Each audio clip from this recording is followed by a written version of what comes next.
It's time we had a pretty serious discussion, and that we address something that really concerns me. That's the improper use, or the proper use, of Greeblies. And now it's time for some Geek-e-cation.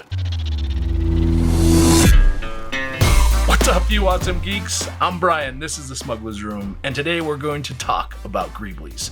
More specifically, we're going to apply them to the current project we have. It's quite possible that Greeblies are the most important aspect to science fiction design when it comes to sets, model making. Whether you're working in a scale project and kit bashing out of various model parts to help tell a story, or you're trash bashing with larger items to help give your project a little bit more depth, texture, and dimension. You can find these Greeblies in a lot of different places, in a lot of different ways. Whether you're taking apart an entire coffee maker that no longer works and salvaging those parts, or you're doing a cursory search on eBay looking for someone else's junk for sale. And believe me, there is plenty of it. You can take apart old computers and electronics. You can even save the lids from your juice. All of these are practical pieces that you can use inside your projects. Currently, I'm in the middle of a pretty large addition to our room build. This section of wall is going to be our display to feature our Chucky and Carbonite. And as you can see, in these recess areas, we already are starting to detail out the texture, or better yet, the storytelling behind this particular build. And that's essentially what today's episode is about.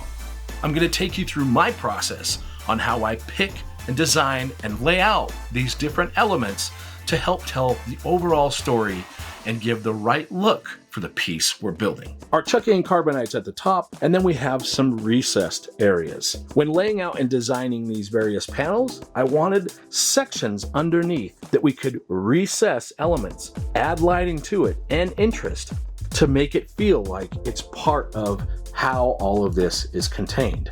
Now, you might say, it's easy. You take some random junk, you stack it in there, and away you go. But the reality is, even though certain pieces are interesting, it's getting an idea of how to tell this entire story. And for that, we need to head over to the Greeblie bin. Here we have just a small sampling of the Greeblies I collect.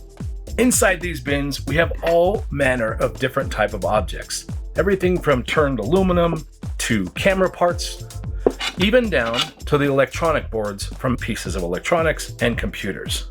When the question of what do you collect, my opinion is pretty much nothing is off limits if it has an interesting design. If you find the shape itself to provide any kind of value or inspire you in any way, you're in good shape. This here is a rotary actuator from a tractor. This is a simply juice lid. Both, to me, can be used in any number of different projects. Let's find a few things in these bins that we can put in place, and then we'll move them back and forth until we find our right fit. To get started, I'm going to use both of these. I think there's a good place for them. They also need some kind of platform. These that were used inside a computer, I have two of them that are matching. And it just so happens that we have a matching section to fill. We've got things like these metal egg slicers, juice lids, electrical parts. The plumbing section of any hardware store is great for Greeblies. I've also got a pair of these from two DeWalt routers, the little palm routers. So I'm going to take both of these from my old CNC and see if we can use them. So far, we've been lucky enough to have pairs of all these different parts and pieces. So let's try to keep it symmetrical in this case. I'm going to start with this rotary actuator. And immediately what I'm thinking, this looks like it could be providing power or a feed of some kind out of here. And it just so happens that these holes that I notched, they match up perfectly. Sometimes coincidence is awesome. This starts giving the impression that whatever this is providing something to here. Maybe it's life support for Chucky. Maybe it's a magnetic something or other that holds this in place. Either way, from a casual viewer, not even knowing what this is, it looks like it belongs here. It looks like it's connected, and we'll tidy up some of these blank areas to really sell that story. From this piece of case from a computer, that's going to fit really nicely under here. And then if we take our palm router and drop that in there, we're starting to get something of interest. It's interesting, as I look at this piece, I automatically think lens or some kind of light. And I do happen to have a lens from an old projector that does fit pretty nicely over this. However, there's a problem. This now starts to stick out. It's going to be really high up towards the top of the ceiling because the top piece here is about 7 feet. That makes me feel like I'm sort of wasting this, and I only have one of these. Now, I don't want to totally abandon this idea because that palm sander piece fits pretty well. But what it's done is it's caused me to look through my other bins to see if there's something of a similar size, shape, and could possibly work as a light. All of which led me to this. This is a lens from the inside of a CRT TV. You can find them in CRT projectors as well. They're old, they're a little difficult to find these days, but they'll come with 3 of them, a red, green, and a blue. I'm gonna be able to use this because it's got the right shape that I was after. And because when I put it in place, I automatically thought light. This also has a lens. Luckily, because I took apart a couple of these, I have more than one. It's almost a perfect fit. Now I have the option of putting some kind of lighting behind this to make it glow. So what's next? We've got this area filled fairly well, but we do have this little area that's open that we need something. And I'm now seeing that between these 2 pieces, it would be nice to tie them together. So what can we do?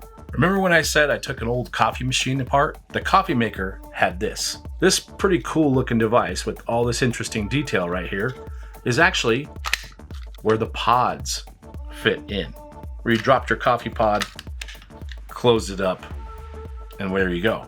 And occasionally, things just fit together pretty nicely. I think it goes well in this center. Now, for those little sections that have kind of the half circle, we need something circular behind it, which leads me right away to the juice lid. Partially because it's the right fit, and partially because I don't feel like it's a smuggler's room video if I don't use a juice lid on something like this. I also know from past experience that the hard drive motor, again, very cool, and it does fit fairly nicely inside of the juice lid. But to add one more element in that greebly box of mine are these. The palm router that we were talking about, this actually fit against the router and it would go down across these threads. It just so happens that all 3 of those things fit very nicely together and they're just about the right size to go in the top detail.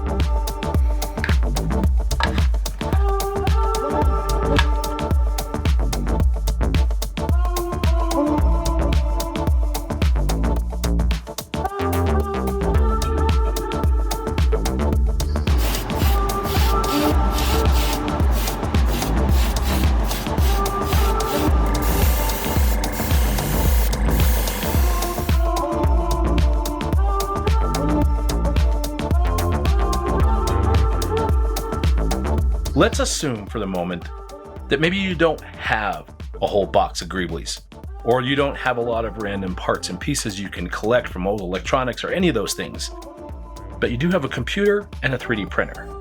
There's plenty of ways you can use software to create your own Greeblies and 3D print them. Got a couple of different versions right here that we've painted up that we're going to use in this project. And they were all created using Fusion 360. So the images you're seeing here are of the design software. And these are all the different collections of Greeblies designed in a similar format that you can print on a home 3D printer. I took reference images from things like Galaxy's Edge and other places within the films and TV shows to come up with these designs.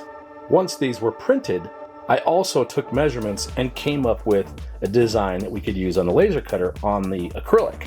This allows us to place perfectly a combination of both our laser cut panels and the 3D printed Greeblies. So if you find yourself in a situation where you don't have the perfect Greebly, but maybe you have the perfect place, you can design it to fit and look exactly how you want.